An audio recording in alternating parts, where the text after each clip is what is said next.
Thank you, Senator Kyle, for inviting me here today to testify. I'm here today with my colleague, Dr. Neil Rockland, who's sitting behind me, who co-authored the written testimony. My testimony today will focus on explaining the sexual nature of crush paraphilias and describing how crush videos are sexual in nature and that those who watch crush videos do so to obtain sexual gratification. And I should mention that paraphilia is the technically correct term. A lot of times these are called crush fetishes, but fetish is really a subset of paraphilias, so I will be referring to them as paraphilias throughout. Paraphilias are sexual disorders that involve recurrent and intensely sexually arousing fantasies, urges, or behaviors related to non-human objects, including animals, non-consenting persons, or children, and suffering and or humiliation of oneself or a partner. Generally, to be considered pathological, a paraphilia should result in clinically significant distress or impairment in social, occupational, or other areas of functioning. The following specific paraphilias are related to crush videos, and these would include fetishes, sexual sadism, and sexual masochism, and I'll talk a little bit about each of these. In my professional opinion, the crush paraphilia and crush videos contain elements of these specific forms of paraphilia in varying degrees, and I believe that crush paraphilia and crush videos are clearly sexual in nature. Fetishes, I'll start out with. Fetish is a strong recurrent sexual attraction to a non-living object. The most common fetish objects are clothing, such as underwear, shoes, boots, etc. With regard to crush paraphilias, the fetish objects most likely related to the object that's doing the crushing. That's usually a foot or a shoe, but can also be other things. Sometimes it can be a buttocks or a plank of wood, or in one case even a car. The crush paraphilia can be thought of as an extreme version of something like a foot fetish, where individuals with the paraphilia derive sexual pleasure from watching an object of their desire crushing a living creature to death. Sexual sadism is where sexual gratification is achieved through the fantasy of harming a partner or as a consequence of directly subjecting a partner to pain or humiliation. And typically, sexual sadism involves a human partner. Obviously, in the case of crush paraphilias, the partner is an animal, of course, who is non-consenting. The animals used for sadistic purposes range from insects to larger mammals such as dogs, and many crush videos use small mammals such as mice, rats, puppies, and kittens. But regardless of the victim, the causes and the purposes and the ends of these crush videos are still the same. It should also be mentioned that those involved in the creation and distribution of crush videos may themselves be sadists. It should be noted that there's a well-established relationship between animal sadism, antisocial personality disorder, which used to be called sociopathy, and violent crime. Sadistic acts perpetrated against animals may be an important indicator of someone who is capable of violent crime against human beings.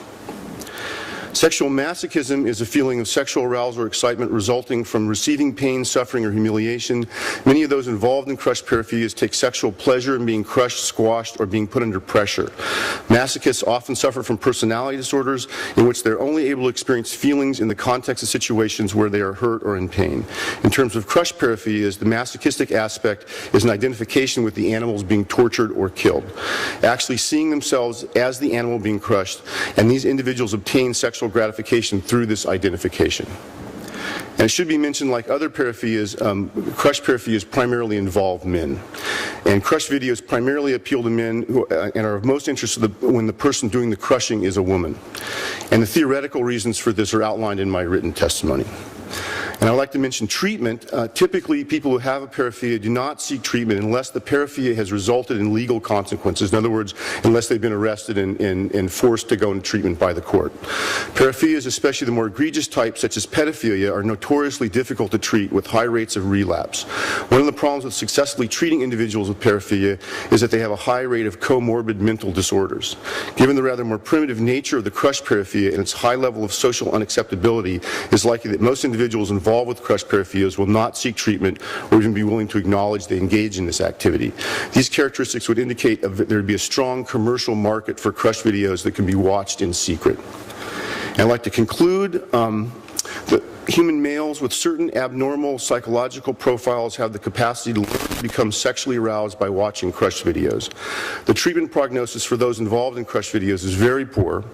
Treatment is not likely to prevent the acquisition of a crush paraphilia, curb the current practice of this paraphilia, or prevent a relapse. Given the above characteristics associated with crush paraphilias, I believe that a prohibition on the sale of crush videos is one of the few ways in which the practice of crush paraphilias can be reduced. Thank you. Thank you both very much. It is difficult to listen to testimony like this.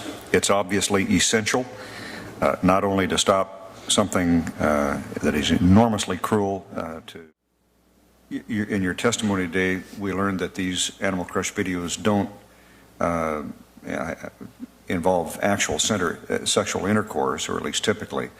Is it your professional opinion that Animal Crush videos are nevertheless sexual in content, and therefore can fall within the definitions of obscenity, which sometimes are the basis for courts looking at the issue? That's a very good question, Senator. I'm not an expert to speak to the legal definitions of obscenity, but I can say, in my professional opinion, that these videos are produced, almost purely for the object of sexual gratification of the people who are watching these videos. They're clearly sexual in nature.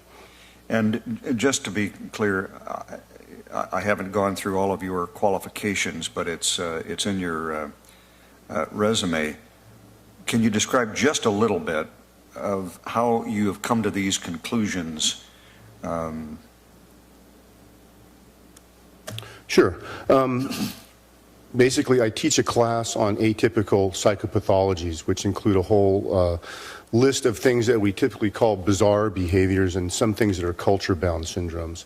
And of these things, paraphilias are a large category, and they're the bizarre behaviors, the deviant behaviors that unfortunately we see a lot of in our society. They're really quite prevalent. Most of these things are really quite mild.